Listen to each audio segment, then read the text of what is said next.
PS परिहार channel में आपका स्वागत है। आइए शुरू करते हैं और देख लेते हैं कि दैनिक सायंकाल समाचार की इस वीडियो में विद्यार्थी जीवन से संबंधित कौन कौन सी सूचनाएं हैं। तो वीडियो को जल्दी से लाइक कर दें, शेयर कर दें। जिन छात्रों ने चैनल को अभी भी सब्सक्राइब न किया हो तो जल्दी से सब्सक्राइब कर लें ताकि आप लोगों को इसी प्रकार की ऑथेंटिक अपडेट से सबसे पहले मिलती रहें। चलिए बात करते हैं सबसे पहले बिहार चुनाव की। बिहार चुनाव का परिणाम तो देख लिया, एकदम से अप्रत्याशित। अप्रत्याशित किस किस वजह से? मतलब ये तो लग रहा था कि एनडीए वापसी कर सकती है, लेकिन ये नहीं बिल्कुल लग रहा था कि एनडीए इस तरीके से वापसी कर सकती है। यहाँ पर आप लोग देख सकते हैं, ये अभी डायरेक्ट ये मैंने खोला अमर उजाला की वेबसाइट और यहाँ पर आप देखेंगे तो जो सीटें हैं ये एनडीए की 113 में आगे और 91 में जीत, यानी कि टोटल 204 में आगे हैं और महागठबंधन केवल मात्र 33 में। और उसके अलावा कुछ और भी हैं यहाँ पर।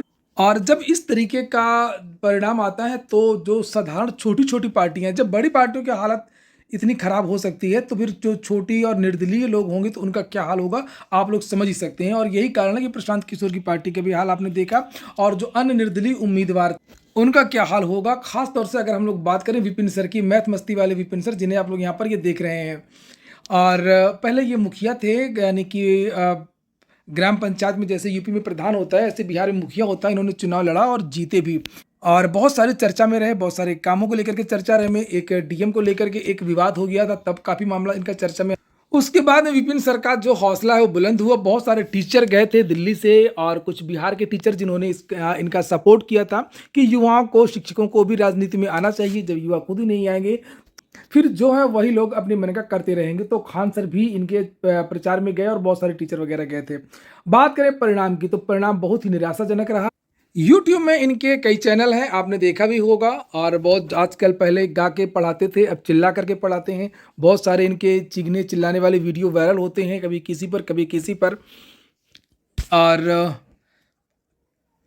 तो ऐसा लगता है कि जो माहौल था उसका उसी का ये परिणाम था कि इनकी जमानत जब्त हो गई है। 6 मिलियन सब्सक्राइबर एक चैनल में है, मैथ मस्ती वाले में लगभग 59 दशमलव कुछ लाख हैं। ऐसे इनके और भी चैनल हैं, मैथ मस्ती 2 और बहुत सारे चैनल हैं। तो आप देखेंगे लाखों मिलियन में सब्सक्राइबर हैं टोटल। अगर मिला दें आप फेसबुक और आप, हो सकता है कि करोड़ों पहुंच जाएं। तो भी देख लीजिए कि इनको वोट मिले हैं केवल 6418। ये देखिए, मनहार सीट वैशाली की एक महनार विधानसभा क्षेत्र है जहां से इन्होंने चुनाव लड़ा था, महनार से। और वहां से जनता दल यूनाइटेड जो नीतीश कुमार की पार्टी है, वहां की उमेश सिंह कुशवाहा जीते हैं चुनाव और इनको वोट मिले हैं 79,459। और उन दो जो दूसरे नंबर में थे आरजेडी के 48,493। फिर तीसरे नंबर पर संजय कुमार जिनको वोट मिले थे 12,891। फिर चौथे नंबर पर विपिन कुमार हैं, निर्दलीय चुनाव लड़े थे, ये इंडिपेंडेंट लिखा है, और 6,418। अब आप समझ लीजिए कि फेसबुक की दुनिया, यूट्यूब की दुनिया क्या होती है, आभासी दुनिया होती है। याद आ गया पिछली बार जब लोकसभा का चुनाव हुआ था तो शायद एजाज खान वहां से लड़े थे, उसके भी करोड़ों और मिलियन में सब्सक्राइबर थे और शायद उसको वोट 150 या 200 के आसपास मिले थे। तो लेकिन ये नहीं था कि युवा ही वोट नहीं करेगा। जब चैनल में इतने लोग जुड़े हैं तो बिहार के और कम से कम महानार के भी लाखों लोग जुड़े होंगे निश्चित तौर पर। और इतना कम वोट देना ये भी एक सोचने वाली बात है कि जनता आखिरकार क्या चाहती है। अच्छा, आप लोग कमेंट बॉक्स में बताइए कि बिहार के चुनाव के जो परिणाम थे तो प्रमुख कारण क्या रहे होंगे। हम अब बात कर लेते हैं राजस्व लेखपाल की। दो सूचना है, एक तो रिक्त पदों के बारे में। देखिए बहुत सारी बातें, अफवाहें वायरल होती रही हैं, बहुत सारे लोग मुझसे फ़ोन करके पूछते थे और जो लोग मेरा नियमित वीडियो देखते हैं मैंने उनसे कहा था कि पद नहीं बढ़ रहे हैं। जो मुझे जानकारी मिली है कि लगभग 8,000 पदों पर ही विज्ञापन जारी होगा। जो 7,900 के आसपास आप लोगों ने सुना है, उतने ही पदों पर विज्ञापन जारी होगा। वही सूचना सच होने जा रही है। पेड के तुरंत बाद लेखपाल भर्ती का विज्ञापन आएगा। लेकिन दो सूचना है, एक तो रिक्त पदों की जानकारी कि कितने पद हैं रिक्त, और दूसरा कि लेखपाल नियमावली में बदलाव भी किया गया और हो सकता है कुछ पद कम भी कर दिए जाएं। ये 12 नवंबर का पत्र है, आज से 2 दिन पहले का पत्र है, जिसमें आरटीआई के द्वारा एक जानकारी मांगी गई थी राजस्व परिषद और पूछा गया था कि राजस्व विभाग में कितने पद सृजित हैं लेखपाल के, राजस्व लेखपाल के। तो 30,837 पद सृजित हैं। पूछा गया है अगला क्वेश्चन कि कितने पद रिक्त है, तो बता दिया गया कि 30 जून 2025 तक 7,994 पद रिक्त हैं। कितना अध्याचन भेजा गया यूपी ट्रिपल एससी को, तो बताया गया 7,994। यही तो मैं भी कह रहा था, इतने ही पद रिक्त हैं। पता नहीं कहाँ से हवा हवाई बातें चल रही थी। तो चलिए कोई बात नहीं है, बातें हैं, बातों का क्या है। और इतने पद रिक्त हैं 7,994। और आप मेरे वीडियो कोई भी देखेंगे लेखपाल भर्ती को लेकर के मैंने हमेशा से यही बात बताई है। और दूसरी सूचना ये है कि लेखपाल की नियमावली में बदलाव कर दिया गया है। बदलाव ये किया गया है कि लेखपाल के साथ में एक सहायक होता है चेनमैन। और चेनमैन का प्रमोशन अब तो नहीं आती भर्ती, पहले आती थी। जो पुराने चेनमैन हैं उनका प्रमोशन किया जाए। आज ही योगी कैबिनेट की एक बैठक थी जिसमें 20 प्रस्तावों को मंजूरी दी गई है।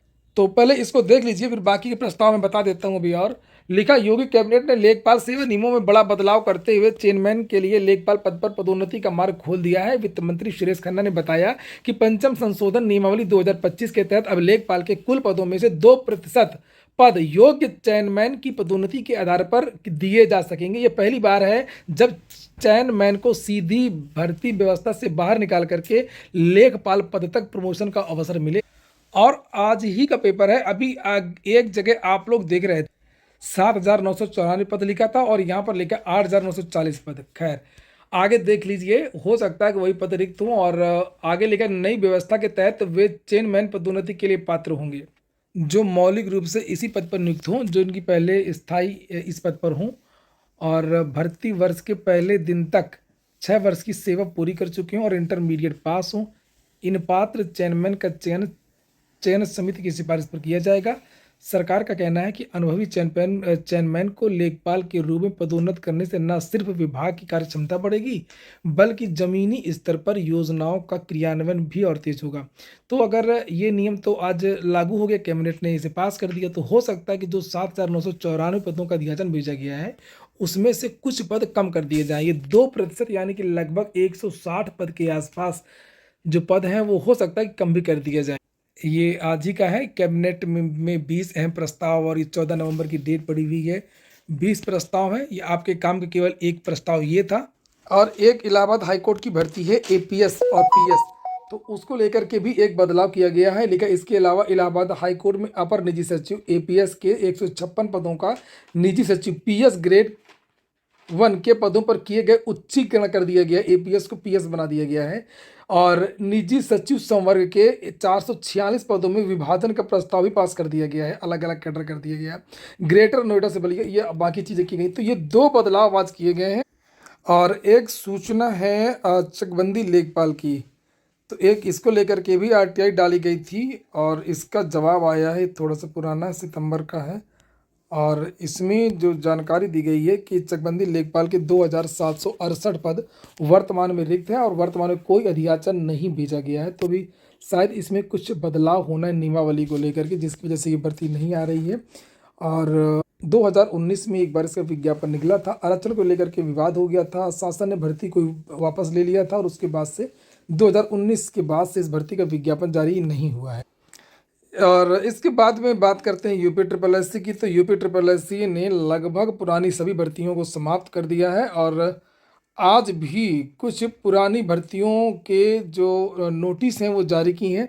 मुझे नहीं लगता है कि आपके काम की होंगी। कोई पुराना विद्यार्थी हो इस चैनल को देख रहा हो तो वो देख ले।